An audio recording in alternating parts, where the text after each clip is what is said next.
Hi అండి. అహ్మదాబాద్ ఏదైతే flight కూలిపోయిందో air India సంబంధించి యాక్చువల్‌గా అది లండన్ వెళ్ళాల్సిన ఫ్లైట్ అహ్మదాబాద్ నుంచి కానీ సడెన్‌గా ఎగిరిన 2, 3 నిమిషాలకి అదైతే కూలిపోవడం చూసాం. దానిలో అయితే బ్లాక్ బాక్స్ నుంచి అయితే కొంత సమాచారం అయితే తీసుకొచ్చారండి.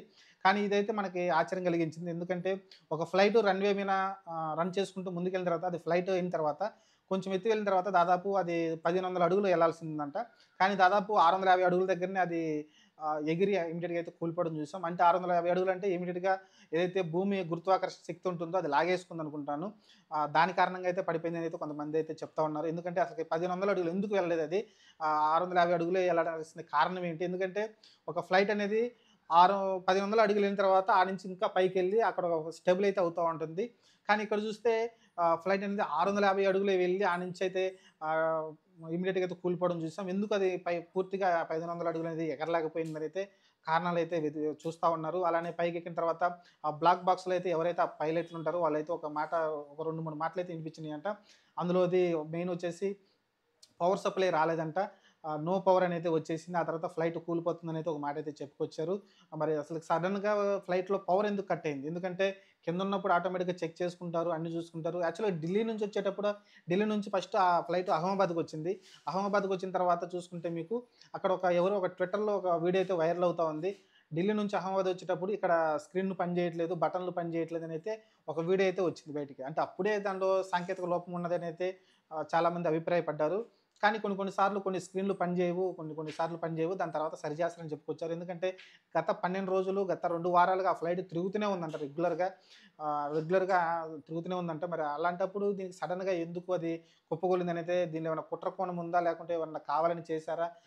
సడెన్‌గా పవర్ ఎందుకు కట్ అయింది లోపల? అలానే ఆయిల్‌లో కల్తీ కలిసిందనేది కొంతమంది అనుమానిస్తా ఉన్నారు. కల్తీ ఎవరు కలిపారు? ఎట్లా కలిపారు? కల్తీ కలిసుంటే మిగతా ఫ్లైట్‌లు గూడా ఆయిల్ పోపించుకున్నప్పుడు మిగతా ఫ్లైట్‌లు కూడా ఇబ్బంది పడాలి కదా! కానీ ఈ ఫ్లైట్‌కే సెపరేట్‌గా ఏమైనా కలిపారా కల్తీ ఆయిలు? ఇలా రకరకాల ప్రశ్నలకైతే సమాధానం అయితే మన దగ్గర దొరకట్లేదండి. చూడాలి మరి ఎన్ఐఏ అయితే ఇన్వెస్టిగేషన్ చేస్తుంది. నేషనల్ ఇన్వెస్టిగేషన్ ఏదైతే ఉందో మన మెయిన్ ఇన్వెస్టిగేషన్ అనమాట. మన ఇండియాలోనే టాప్ మోస్ట్ అనమాట అది. వాళ్ళైతే ప్రస్తుతం అయితే ఇన్వెస్టిగేషన్ చేస్తా ఉన్నారు. చూద్దాం మరి ప్రస్తుతానికైతే దీనిలో రకరకాల కోణాలైతే చూస్తా ఉన్నారు. ఒక వీడియో అయితే పూర్తిగా వచ్చింది. ఆ ఫ్లైటు రన్‌వే నుంచి ఎళ్తున్నప్పటి నుంచి పైకెళ్ళి అది కూలిపోయి మంటలు ఎగసి పడేదాకా అయితే ఒక వీడియో వచ్చింది.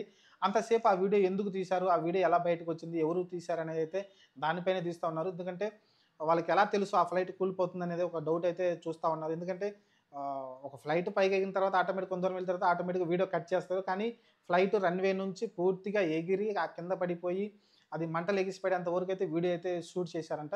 మరి అతను కావాలనే చేశాడా? లేకుంటే అది అనుకోకుండా జరిగిందా వీడియో? అతను తీశాడనైతే అర్థం కావట్లేదు. అది కూడా ఎంక్వైరీ చేస్తా ఉన్నారు. ఇలా రకరకాలుగా అయితే కుట్ర కోణాలైతే చూస్తున్నారు. దాదాపు ఫస్ట్ స్టార్టింగ్ 240 మంది చనిపోయారనుకున్నాం. కానీ ఇప్పుడు చూస్తే 270 మంది దాకా పెరిగిపోయింది. మనం అనుకున్నాం కదా! అది ఒక హాస్టల్ పైన పడింది. ఏదైతే మెడికల్ కాలేజీకి సంబంధించిన లేడీస్ హాస్టల్ ఉందంట. హాస్టల్ మీద బిల్డింగ్ మీద పడడంతోటి అక్కడ కొంతమందైతే చనిపోవడం చూసాం. టోటల్‌గా చూసుకుంటే 270 మంది దాకా అయితే చనిపోయారు. అలానే ఒక వ్యక్తి ఆ ఫ్లైట్‌లో ఉన్న ఒక వ్యక్తి అయితే బయటపడడం చూసాం. ఇది 11 ఏ అనే ఒక సీట్‌లో కూర్చున్న వ్యక్తి అయితే సీట్‌తో సహా బయటకొచ్చి పడిపోయాడంట. మరి అతను ఎలా పడ్డాడో అతను అదృష్టవంతుడు అనుకుంటాను. అతను కూడా ఎంక్వైరీ చేస్తారు ఖచ్చితంగా.